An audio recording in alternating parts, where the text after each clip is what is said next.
Hello, नमस्ते, आदाब और सत श्री अकाल दोस्तों। स्वागत है आप सभी का एक बार फिर से हमारे इस चैनल हेल्थ हब पे।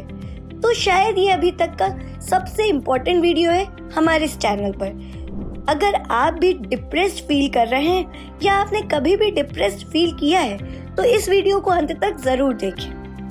डिप्रेशन एक मूड डिसऑर्डर है जो अपने आप ठीक हो सकता है, लेकिन ये कुछ लोगों में गंभीर समस्या पैदा कर सकता है। इन लोगों में हमेशा उदासी, क्रोध और हताशा की भावनाएं बनी रहती हैं, जो दिन प्रतिदिन की गतिविधियों को करने की उनकी क्षमता में बाधा उत्पन्न करती हैं। ये भावनाएं उनके रिश्तों को भी प्रभावित कर सकती हैं और पुरानी बीमारियों का कारण बन सकती हैं। डिप्रेशन काफी आम है और WHO के अनुसार दुनिया भर में 34 करोड़ लोग डिप्रेशन से पीड़ित हैं और भारत में 5.6 करोड़ लोग डिप्रेशन से पीड़ित हैं। इनमें से अधिकांश मामले 18 से 34 वर्ष के आयु वर्ग में होते हैं। आज की इस वीडियो में हम आपको डिप्रेशन के बारे में विस्तार से बताते हैं। तो सबसे पहले जानेंगे डिप्रेशन के कारण क्या है। नंबर 1, उम्र। बुजुर्ग लोग डिप्रेशन के प्रति अधिक संवेदनशील होते हैं। यह अकेले रहने या सामाजिक समर्थन की कमी जैसे कारणों से बढ़ सकता है। नंबर 2, लिंग। पुरुष की तुलना में महिलाओं में डिप्रेशन का खतरा अधिक होता है। ऐसा माना जाता है यह हार्मोनल परिवर्तनों के कारण होता है जो वे अपने पूरे जीवन में करते हैं। नंबर 3, हार्मोनल असंतुलन। रजोनिवृत्ति, थायराइड की समस्या, प्रसव आदि जैसी चीजों के कारण होने वाला हार्मोनल असंतुलन शरीर को प्रभावित कर सकता है और डिप्रेशन की संभावना को बढ़ा सकता है। मस्तिष्क में सेरोटोनिन नामक हार्मोन के स्तर में कमी को डिप्रेशन से जोड़ा जाता है। नंबर 4, व्यक्तिगत समस्याएं। कुछ लोग विभिन्न व्यक्तिगत मुद्दों जैसे काम पर दबाव या उनकी शादी में विसंगतियों के कारण तनाव महसूस कर सकते हैं। नंबर 5, मादक द्रव्यों का सेवन। मादक द्रव्यों के सेवन और डिप्रेशन के बीच सीधा संबंध रहा है। नंबर 7, कुछ पुरानी बीमारियां जैसे मधुमेह, मल्टीपल स्क्लेरोसिस, किडनी की बीमारी, HIV और एड्स, हृदय रोग आदि को डिप्रेशन से जोड़ा गया है। नंबर 7, दवाएं। बीटा ब्लॉकर्स और कॉर्टिकोस्टेरॉइड्स जैसी कुछ दवाओं के पुराने उपयोग से डिप्रेशन का खतरा बढ़ सकता है। तो चलिए आगे बढ़ते हैं और जानते हैं डिप्रेशन के लक्षणों के बारे में। व्यक्ति जिस प्रकार के डिप्रेशन से पीड़ित है उसके अनुसार लक्षण भी विभिन्न हो सकते हैं। यह आपके विचारों, भावनाओं और कार्यों को प्रभावित करता है।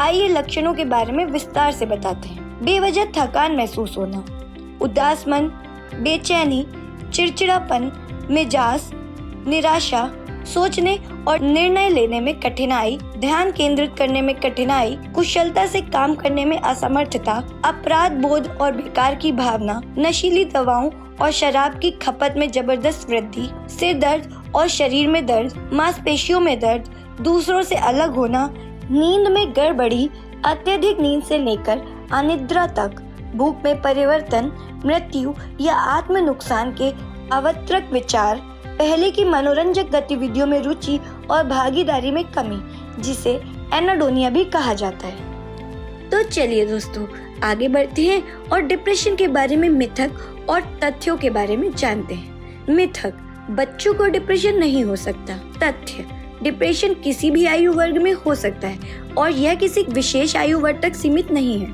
मिथक, डिप्रेशन हमेशा अपने आप ठीक हो जाएगा। तथ्य, बहुत कम लोग बिना इलाज के डिप्रेशन से उबर पाते हैं, जबकि ज्यादातर लोगों को इलाज की जरूरत होती है। उपचार के बिना डिप्रेशन महीनों से लेकर वर्षों तक बना रह सकता है। मिथक, डिप्रेशन आपके दिमाग में है, आप इससे उबर सकते हैं। तथ्य, डिप्रेशन मस्तिष्क की एक वास्तविक बीमारी है जो मस्तिष्क में रसायनों के असंतुलन के कारण होती है। तो चलिए अब जानते हैं इसके इलाज के बारे में। यदि आप डिप्रेशन से पीड़ित हैं तो इसके साथ रहना मुश्किल हो सकता है, पर घबराइए नहीं, इसका इलाज आपको इससे बाहर निकाल सकता है। इसके संभव इलाज के लिए अपने डॉक्टर से बात करें, उससे आप अपने डिप्रेशन के लक्षणों को नियंत्रित कर सकते हैं। इसके लिए आप कन्वेंशनल और लाइफस्टाइल थेरेपी को मिला सकते हैं। डिप्रेशन के इलाज कुछ इस प्रकार है। नंबर 1, दवाएं। आपका doctor anti depression, anti anxiety या एंटी साइकोटिक दवाएं लिख सकता है। नंबर 2, साइकोथेरेपी या मनोचिकित्सा। इसमें आप अपने मनोचिकित्सक के साथ बात करके नकारात्मक भावनाओं से निपटने के लिए कौशल सीख सकते हैं। आप परिवार या समूह चिकित्सा शस्त्र में भी लाभ उठा सकते हैं। Number 3, light therapy. White light की सहायता से डिप्रेशन के लक्षणों को कम किया जा सकता है और मूड को भी नियंत्रित किया जा सकता है। इस थेरेपी का इस्तेमाल मेजर डिप्रेसिव डिसऑर्डर का इलाज करने में किया जाता है। नंबर 4, वैकल्पिक उपचार। एक्यूप्रेशर या मेडिटेशन यानी कि ध्यान की सहायता से भी डिप्रेशन का इलाज किया जा सकता है। इसके बारे में भी अपने डॉक्टर से अवश्य सलाह लें। कुछ हर्बल सप्लीमेंट्स जैसे सेंट जॉन वॉर्ट, सैमी और मछली के तेल का उपयोग डिप्रेशन के इलाज के लिए भी किया जाता है।